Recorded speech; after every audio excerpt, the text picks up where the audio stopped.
Ou The Notebook avec Ryan Gosling. Je veux bien vivre dans The Notebook.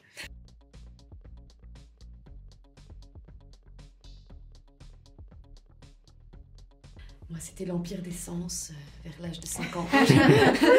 Il semblerait que le premier film que j'ai vu, c'était Bambi. Et j'ai l'impression que j'ai beaucoup pleuré, que j'étais très triste. Donc c'est une première très très grande et forte émotion.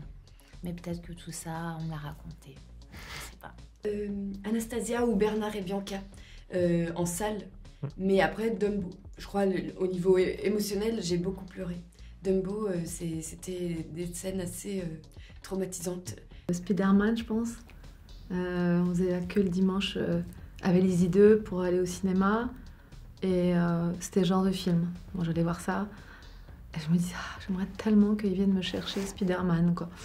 C'est ça les premières émotions et moi du cinéma. Je sais pas, ça doit être en 75, Les Dents de la Mer. J'avais réussi à rentrer dans la salle. Je crois que j'avais pas le droit parce que c'était pas l'âge. Elle avait 7 ans, donc c'est certainement là où je me suis dit, en tout cas, que le cinéma devait être quelque chose de physique. La peur, les secousses, les coups dans le ventre. Pretty Woman. Entre autres. C'est bien. Toutes les comédies musicales, en fait. J'ai un truc avec les comédies musicales, donc Hairspray, West Side Story. Je crois que West Side Story, ça me rend heureuse. Moi je sais tout de suite, c'est Chantons sous la pluie. C'est étrange comme réponse. Ça va faire vraiment la fille qui veut dire un truc pointu. Pas du tout, c'est Dodescaden, c'est un film de Kurosawa. Et c'est étrange de dire qu'on a envie d'y vivre, mais ça se passe dans un bidonville, donc on n'a pas forcément envie de vivre dans un bidonville, mais je trouve que les couleurs, le Japon, ça me donne envie d'être parmi eux. Puis c'est des histoires de couples qui se croisent. Ça, j'aimerais bien vivre là. Moi, Cabaret. J'adore ce film.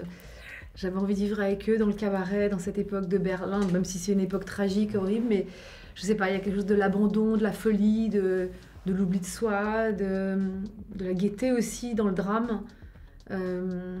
C'est Bob Fosse et j'adore ce que fait Bob Fosse. Comme j'ai fait beaucoup de danse aussi, c'est un film que j'aime profondément, mais il y a beaucoup de films où j'ai envie de sauter dans l'écran. Souvent, dans les films de Jane Campion, j'ai envie de sauter. Il y a ou des films de Scorsese parfois. Voilà, il y a plein de films où j'ai envie d'intégrer l'écran, ou Paul Thomas Anderson beaucoup aussi.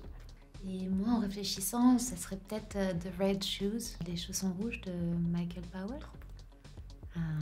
Voilà, pour le cinémascope, les couleurs, la danse. Ah si, j'ai très envie de voir L'Innocent de Louis Garrel.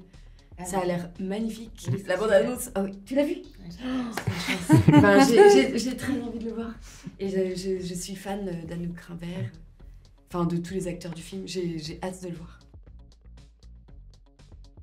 Ce serait Rome ville ouverte, avec Anna Magnani. Une femme sous influence de Cassavetes, mais aussi Erin Brockovich. Ah oui. Femme puissante.